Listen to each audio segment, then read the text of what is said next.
Ranking LSU offensive position groups from most stable to unstable. Brody Miller's got the write-up over at The Athletic, and we've talked a lot about this year and talking about the position groups with LSU that stand out. And wide receiver, forget sides of the ball. You're talking about offense, defense, special teams. Wide receiver, to me, could be the most impressive group outside of the defensive backfield that features, you got JaMarr Chase and you got Derek Stingley. Pick your poison. Yeah. If Chase is not the best player in college football, then Derek Stingley is. If Stingley's not, Chase is. But when you start talking about the offensive side of the ball and LSU as far as stable position groups, this conversation starts and stops with the first one being wide receiver, right? Yeah, it's got to be. It's got to be. The talent in this group, as we'll see, the talent is big in all of these spots.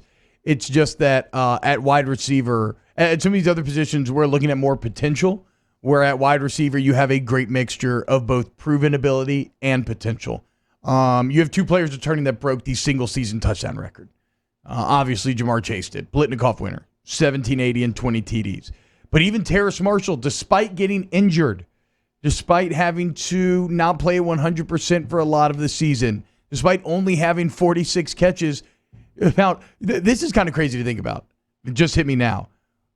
When you look at the numbers, 46 catches to 13 scores, basically 1 in every 4 of Terrace Marshall's catches was a touchdown. He was the most open receiver through the first part of the year last season. I mean, he was the guy. In fact, in listening to a little bit of Burrow speak, I mean, he knew that Marshall was always going to be one-on-one because of what they were showing to Chase and even Clyde, the attention that Clyde would take up in the passing game. And Chase was almost this guy, Marshall. And Jefferson. Marshall, yeah. Chase and Jefferson were sucking up so much attention, and Clyde became such a big threat in the passing game that Marshall was getting one-on-one coverage every single rep, it felt like. And the more you watch him, he is a first-round draft pick, man. I mean, just the size, the attributes, the way he runs routes, the way he catches the ball. I mean, I'll never forget watching that Georgia game, being inside the Atlanta Mercedes-Benz Stadium, where Burrow throws an early post route to Marshall and he lost it in the lights. Yeah. And it bounced off of his hands, right? Almost off of his face mask. It was the biggest. It's a drop that I remember more than any other year. In a year with almost no drops. Me too. And I watched Marshall walk from the ground off of the field and Burrow meet him at the bench, and it was kind of refreshing him, letting him know, I'm coming back to you, man. Yeah, it's all good. I'm not losing any faith in you, because Marshall. I mean, we've heard Mickey Joseph talk about him, Scott Linehan talked about him, Steve Ensminger talked about him. He's a first-round pick when he's right. I think so too. So you have those two guys. And then Racing McMath feels like the third guy, and he's obviously a physical freak. Mm-hmm. But then even going into like Butte, Cormore, Dre Jenkins, Trey Palmer, they just got talent on top of talent. What is interesting is that I think we've entered a new stage of theory crafting when it comes to what importance you're placing on positions in the roster, Jordy, in that later in the show, we're going to talk about how devalued running backs have become. Wide receivers are on the come up right now. Alabama building through wide receiver. LSU building through wide receiver. Mike Thomas, you paid him. It paid dividends for the Saints. It helped you bridge a gap where you didn't have Drew Brees. Wide receiver is a position that used to be kind of crapped on when it came to wins and losses and its ability to affect the field because it was thought to be so dependent on quarterback. But it's a symbiotic relationship. The better your receiver is, the better you're going to help a guy like Miles Brennan ease into this. Colin D'Angelo, who was here, assistant director of player personnel for LSU, you asked him the emphasis in recruiting classes on the numbers, right? I mean, they got numbers in this class. Chris Hilton's in this class. JoJo Earle's in this class. Brian Thomas is a big target in this class. If they land, old boy, who's the last Louisiana guy? Brian Thomas. Or he's already in. Who's already in? Chris Hilton's already in. Thank you. Hilton's already in. If they land Thomas, they will have the best wide receiver class in the nation, which becomes exciting when you look at the quarterback future of LSU and like we just talked on where football's going as a whole. Now, second on my list for most stable to most uncertain, I actually have running back. Wow. Second on my list. And that's weird because I have no clue who the starting QB or who the starting running back will be, but there's enough talent in that room that I think whoever wins that job will be very good.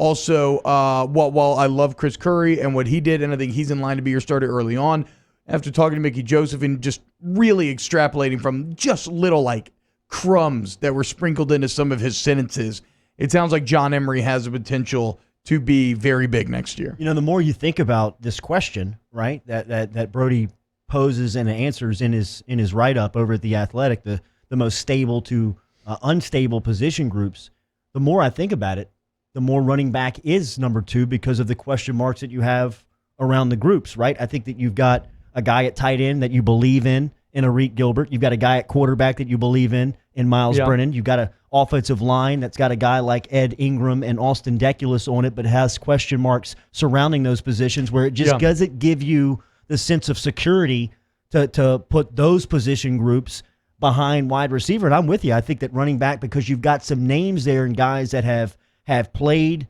have experience in Curry in the playoff and TDP played a lot last year. Look, he had a big touchdown against Florida. Yeah. So you know, you keep hearing Emery's name. And Emery maybe had to go through that kind of humbling experience, coming in as the man and then losing out for fumbles or whatever reasons ended up kind of holding him back next year. How does he respond to that? Well, ultimately decides. I got running backs 2. I got tight end 3, which I think, does Brody have the O-line here? Like, I know this is where our lists begin to differ more. And it probably sounds weird to put tight end and running back ahead of O-line, given that O-line has 2 of 5 returning starters. But like you touched on, Jordy, offensive line, there's just too much that can go wrong. Like, you have 2 of 5, but that means you have 3 of 5 that you're replacing. Tight end, there's only normally going to be 1 tight end on the field at any given time, especially if they hammer 11 personnel like they did last year. And Arik Gilbert is such a transcendent prospect that I'm cool with putting tight end 3rd of this list. And because it seems like you have depth. We keep hearing good things about Cole Taylor. Jamal Pettigrew has the size, if nothing else. Like, he can be a good blocking tight end. And then Nick Storrs even is this interesting wild card that you've just thrown into the mix. So like running back, it's a position where there's so much talent there. You throw enough guys against the wall, you hope something can stick. Offensive line. Russo's giggling behind the glass back there as a producer on Nick Storrs. I can tell you he's going to play. Like, I mean, I was giggling as I forgot he was out there. How crazy is that? I just totally 6'5". forgot. And like, he's a true option. When does a 6'5", 260 tight end just come walking through that door for free? Have you seen his football highlights? Yes. I mean, he's legit. He's pretty good. He's legitimate. Okay, so Nicole's Dilwad asking, what about Cardell Thomas? Let's talk O-line then, real quick, because offensive line, like I said, I'm going to count it as 2 of 5 returning starters. You could say 1 of 5. I count Ingram as like the 6th man last year, essentially a starter. So you got Ingram, you got Deculus. Left tackle, huge question mark. One that, although they're saying great things about Dare Rosenthal, it is tough to just believe that's 100% going to work out. And here's also what gives you fear in that left tackle spot being open and there being one name that they keep talking about. First off, he's got to get the position. Yeah. And he's got to make the transition from defense to offense and slide into one of the most important positions on the field. And then he's got to stay healthy.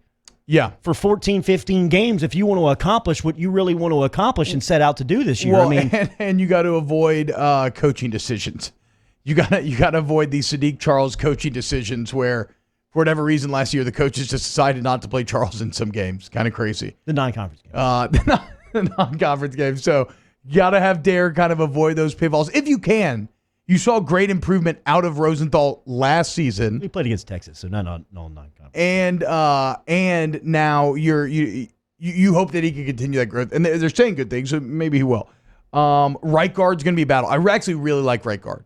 It's got a little bit of running back room syndrome where whoever wins the job should be good, whether that's Chase and Hines, Cardell Thomas, Anthony Bradford is in that mix. That's going to be a hyper-competitive job right there. I guess I'm penciling in Liam Shanahan as the center, although, again, that's unproven. That's why O-line would get knocked a bit on this list. And then you're solid at right tackle. But with 3 guys that you get into, one key thing that LSU fans can make themselves feel better about, though, is that unlike a couple of years ago, and Brody points this out, and he's absolutely right, LSU has done a much better job of positionally recruiting to where they have depth now. Like, at least they have bodies.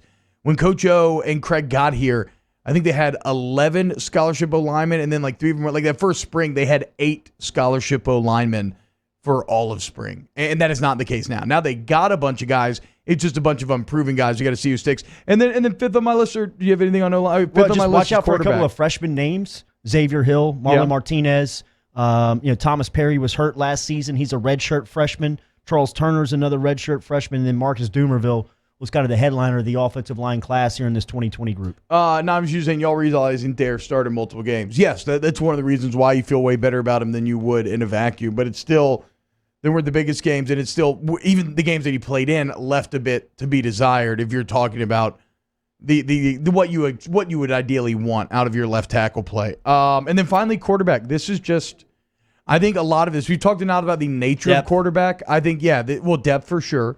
Because, essentially the backup's a freshman. And also, it's just the nature of quarterback. It's the most important position on the field. It's the hardest to play, the hardest to prove yourself. And I love the sample size and what we saw from Brennan last year. But he's also replacing the biggest shoes of all time. And so it's hard to feel certain about what he's going to do. And because, the offensive line directly ties into how he will do and vice versa, that uncertainty there actually makes it even more uncertain at quarterback as well. So that's my list. Wide receiver, running back, tight end, offensive line, QB. To like or not to like? That is the question. And I'd like you to answer that question by smashing that like button, subscribing to Off the Bench, and then clicking on one of these wonderful videos. You missed Coach O stopping by OTB on Tuesday. Well, that's right there. And then look at this. Pelicans, Saints, Tigers, everything your Louisiana heart desires right here on Off the Bench. Check us out live, 104.5 ESPN YouTube channel. Listen to us 7 to 10 a.m. each and every weekday. We'll see you then on OTB.